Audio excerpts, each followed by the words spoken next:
Olá, amigos! Outrora uma força dominante nos mares do Sudeste Asiático, com impérios marítimos, mas nos séculos XVI, XVII, a Indonésia foi gradualmente assumida pela Companhia Holandesa das Índias Orientais e esteve sob o domínio colonial holandês durante os 300 anos seguintes. No início do século XX, o nacionalismo indonésio com movimentos de apoio e independência da Holanda era alto. Com organizações como o Partido Nacional Indonésio, PNI, Partido Comunista da Indonésia, PKI. Mas não foi até a Segunda Guerra Mundial, quando o Japão ocupou a Indonésia por 3 anos e meio.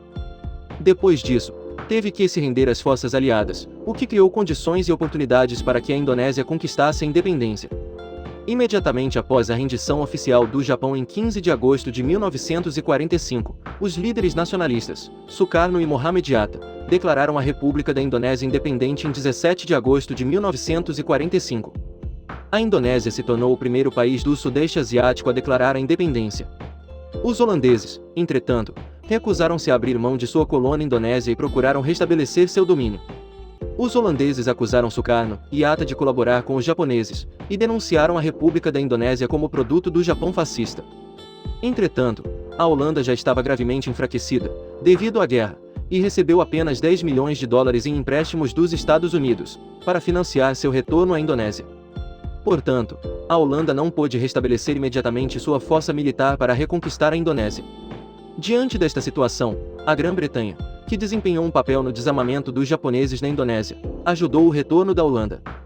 As tensões aumentaram, pois as tropas aliadas em nome do desarmamento dos japoneses entraram em Java e Sumatra. Surgiu um conflito entre os republicanos indonésios e os soldados britânicos, holandeses e fascistas japoneses. A guerra para proteger a independência com a Indonésia eclodiu em outubro de 1945, menos de 2 meses após a declaração de independência. A primeira fase da guerra viu o principal conflito entre as tropas fascistas japonesas, ordenadas a combater as forças da República da Indonésia, principalmente nas áreas urbanas da ilha de Java. Os combates mais pesados foram em Pekalonga, Semarang, Java Central e Bandung, Java Ocidental. Entretanto, nem todos os japoneses obedeciam às ordens dos britânicos. Havia cerca de 1000 japoneses, ajudando as forças da República na luta pela independência da Indonésia. Com a ajuda britânica, os holandeses desembarcaram tropas em Jacarta e outros centros importantes. A luta feroz custou às forças da República 8.000 homens, até janeiro de 1946, quando defende Jacarta. Mas a cidade não pode ser mantida. Nas ilhas de Java e Sumatra, os holandeses tiveram sucessos militares, em grandes cidades e vilas. Mas a zona rural não pode ser subjugada. Os dois lados organizaram um cessar-fogo em novembro de 1946. Depois veio o Acordo de Linggadjati, mediado pelos britânicos. Assim, os Países Baixos reconheceram a República da Indonésia como uma influência, e detinham o poder de fato em algumas áreas nas ilhas de Java e Sumatra. Enquanto isso, em áreas controladas pelos holandeses, foram estabelecidos estados autônomos pelos holandeses. O maior deles é o estado do leste da Indonésia. Então, sob o acordo, os dois lados estabeleceriam os Estados Unidos da Indonésia, um estado federal semi-autônomo. No entanto, em 1947, os dois lados rapidamente se acusaram de violar o acordo. Por que a República da Indonésia e os Países Baixos não ficaram satisfeitos com este acordo mediado pelos britânicos? À meia-noite de 20 de julho de 1947, os holandeses lançaram uma enorme ofensiva militar, intitulada Operação Produto, com o objetivo de conquistar a República da Indonésia. Os holandeses descreveram a campanha como uma ação destinada a restaurar a lei e a ordem. Durante o ataque, as forças holandesas expulsaram as tropas republicanas de vários lugares em Sumatra, Java Oriental e Ocidental. Isso inclui plantações lucrativas em Sumatra, instalações de petróleo e carvão, e controle todos os portos de águas profundas em Java.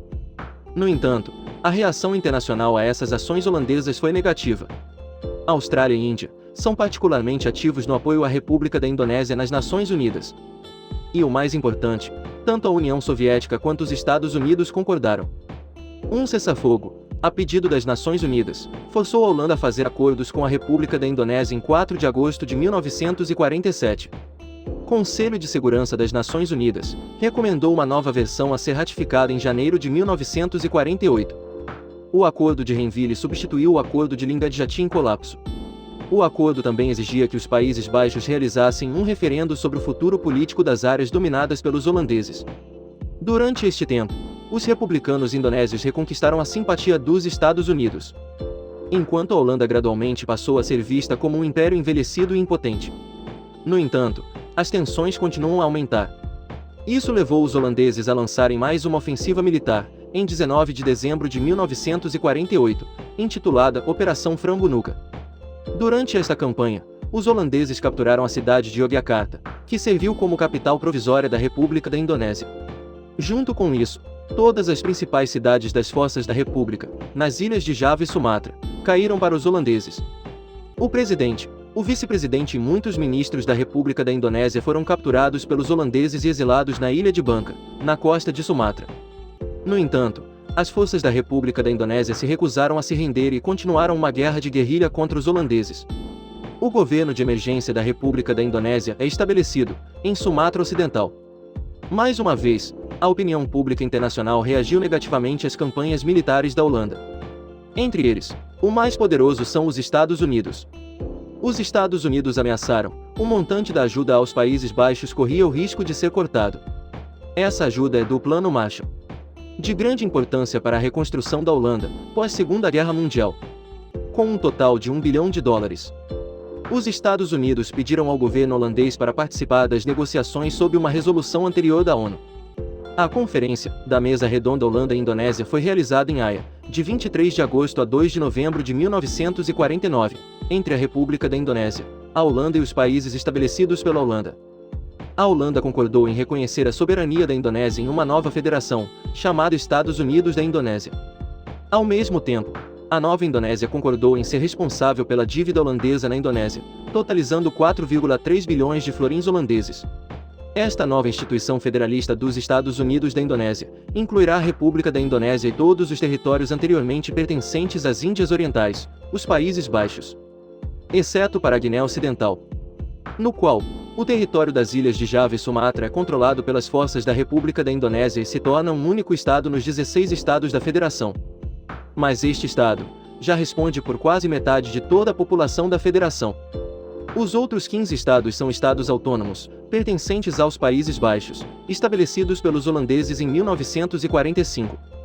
Em 1950, no 5º aniversário da Declaração de Independência da Indonésia, o presidente Sukarno proclamou a Indonésia um país único, levando à dissolução dos estados, o estabelecimento da República da Indonésia. Mais tarde, nos anos 60, a Indonésia anexou a Guiné Ocidental.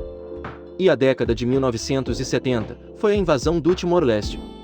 A Indonésia se tornou uma força poderosa no Sudeste Asiático. O vídeo termina aqui. Obrigado a todos por assistirem e gostarem. Se você achou o vídeo útil, por favor, dê um like e se inscreva no canal para nos apoiar. Adeus e nos vemos novamente.